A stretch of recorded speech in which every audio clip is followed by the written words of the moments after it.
I'd like to speak now about the relationship between the 7 Noahide commandments and the Torah and the relationship between the Noahides and the Jews. This is a response to a question from a Noahide military veteran in the United States. I want to thank him for his service. The question was relayed to me by Rabbi Yerachmiel Altman in North Carolina, who teaches a community of Noahides there. This is a lengthy question that was asked. The 7 Noahide laws for the nations of the world were given to Moses alongside the tablets of the 10 Commandments to the Jewish people at Mount Sinai. Perhaps that's why it's taught that God's words at Mount Sinai went forth in 70 languages. The partnership between the observant Jews and the observant Noahide community, at its core, is rooted in the Torah. But the Torah's mitzvahs, that's the Hebrew word for commandments, are in 2 parts. The 613 Jewish mitzvahs are not for all people. They apply specifically to the Jewish people, and some of them apply to different groups among the Jews, such as the men, the women, the Kohanim priests, the Levites, etc., and many of them only apply when we have the Holy Temple.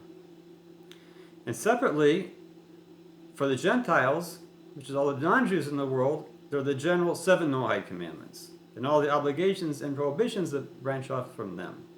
So, the question is, what does that partnership look like, and how does it work? What are the specific critical roles and functions of the 2 communities, the observant Jews and the observant Noahides, working in tandem in order to hasten the coming of the Mashiach and the start of the Messianic Age? So reading this, I immediately recognized that the different parts in this question are all addressed in teachings by the Lubavitcher Rebbe. And I'll review some of those now. The translations of the Rebbe's teachings, as I'll quote, are published in our book, To Perfect the World, the Lubavitcher Rebbe is called to teach the Noahide code to all mankind. This gentleman Noahide began his question by stating that the 7 Noahide laws for the nations of the world were given to Moses alongside the tablets of the 10 Commandments to the Jewish people at Mount Sinai. So let me first explain this concept by clarifying what happened at Mount Sinai. The Israelites arrived there on the 1st of Sivan, and God spoke the 10 Commandments on the 6th of Sivan. And later this became the day of the Jewish festival of Shavuos. God gave the first tablets of the 10 Commandments 40 days later on the 17th of Tammuz, and the episode of the golden calf happened on that day.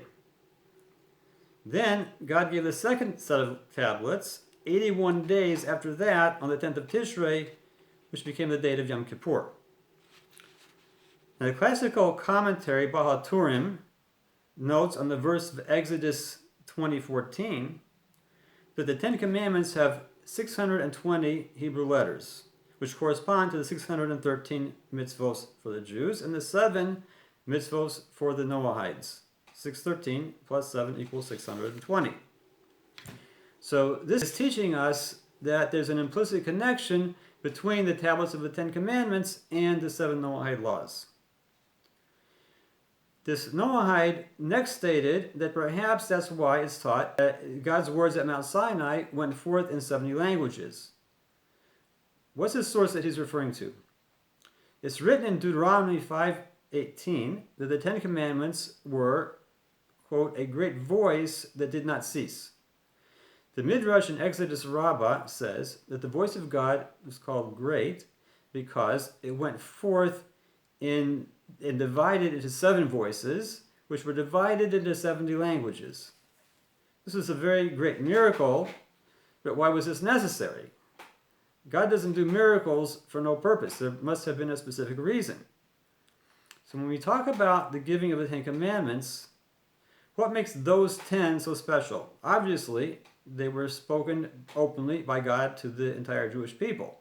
The rest of the mitzvos for the Jews were spoken by God to Moses, and Moses taught them to the people. But more than that, the 10 Commandments encapsulated all of the Torah's 613 Jewish mitzvahs. And that's why God speaking the 10 Commandments is specifically referred to as the giving of the Torah, the event of Matan Torah in Hebrew. But what's the connection of this to the 7 Noahide mitzvahs?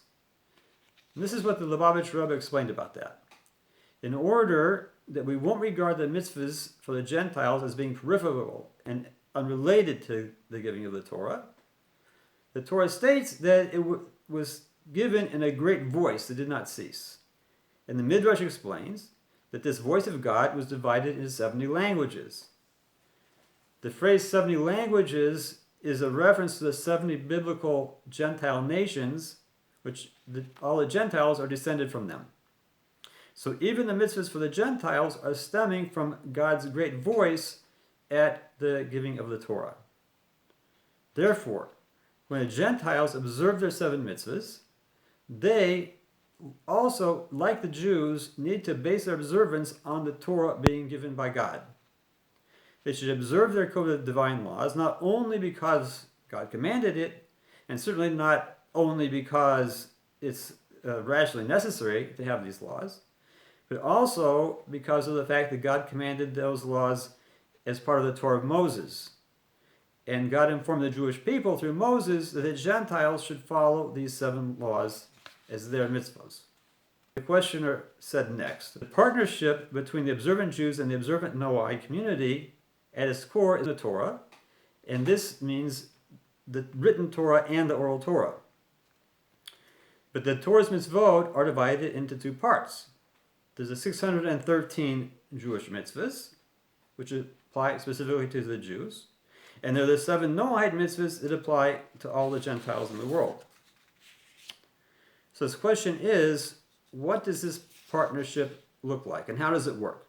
What are the specific critical roles and functions of these 2 communities, the observant Jews and the observant Noahides, working in tandem in order to hasten the coming of Mashiach and the start of the Messianic Age?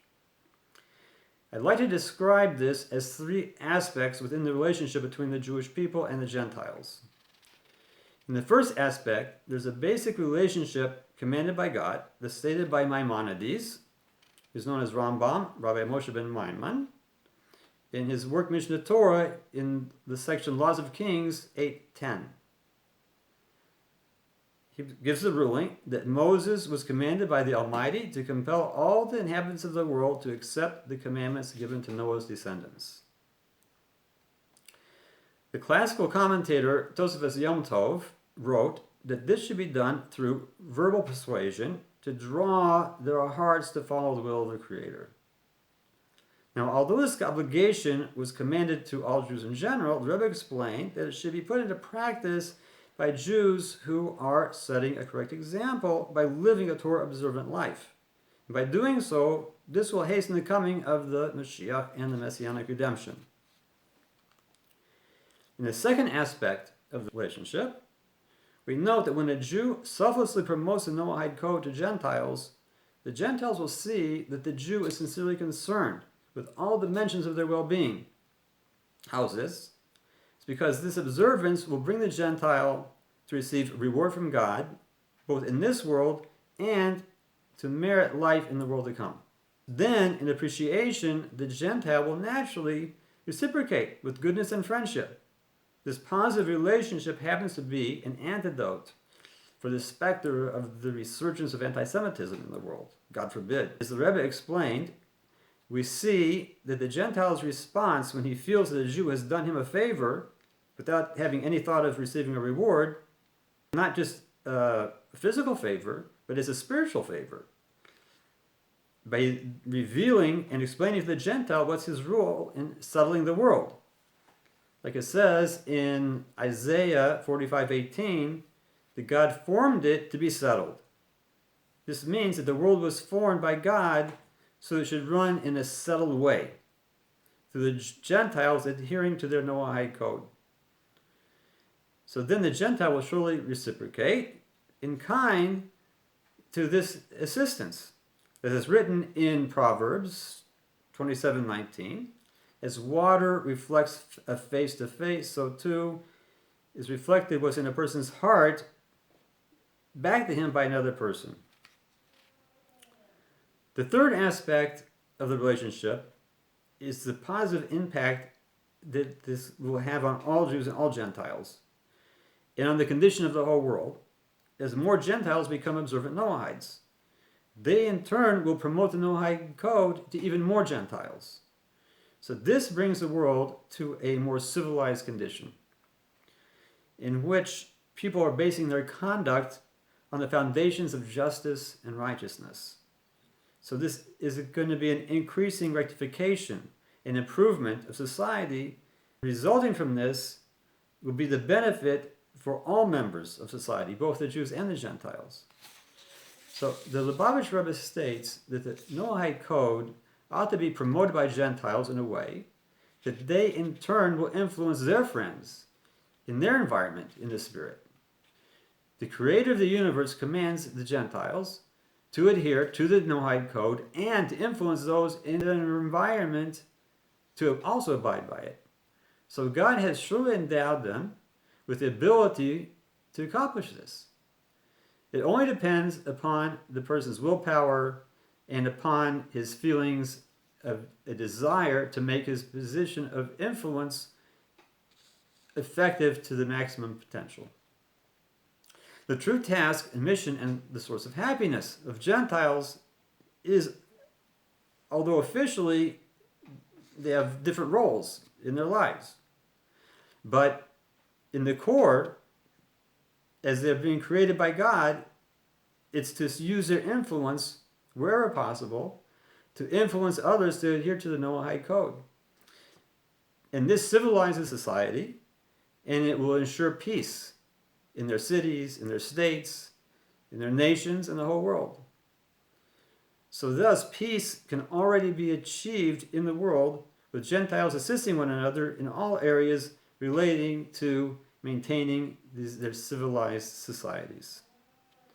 The Rebbe stressed especially that when all people and leaders of the disputing nations are influenced to understand and accept that they have a common mission and a common goal to serve their Creator through observing the Noahide code, this will alleviate the differences that bring nations to challenge each other and to engage in wars, God forbid. So the Rebbe taught that although there are many Gentile nations, and they're all different from one another, nevertheless, they're all subject to the same Noahide code that must be followed because the Holy One, blessed be He, commanded them. And God is one. So therefore, this brings unity among the Gentile nations as well. Even before the realization of the prophecy in Zephaniah 3:9, where God says that, "For then I will turn the peoples to a pure language, so that all will call upon the name of God to serve Him with one purpose." By bringing this unity among the Gentiles, we generate a state of peace during the end of the days before Mashiach comes. This is both a preparation for and a foretaste of the prophecy in Micah 4:3 that nation shall not lift up sword against nation, which will be the fulfillment of the promise of the redemption. So we pray for this to happen immediately. Again, I wish the Noahides of the Philippines success and blessings. The current appearance of turmoil around the world, it's revolving around the land of Israel, is happening as a test of faith. For you know that God's eyes are constantly on the land of Israel from the beginning of the year to the end of the year.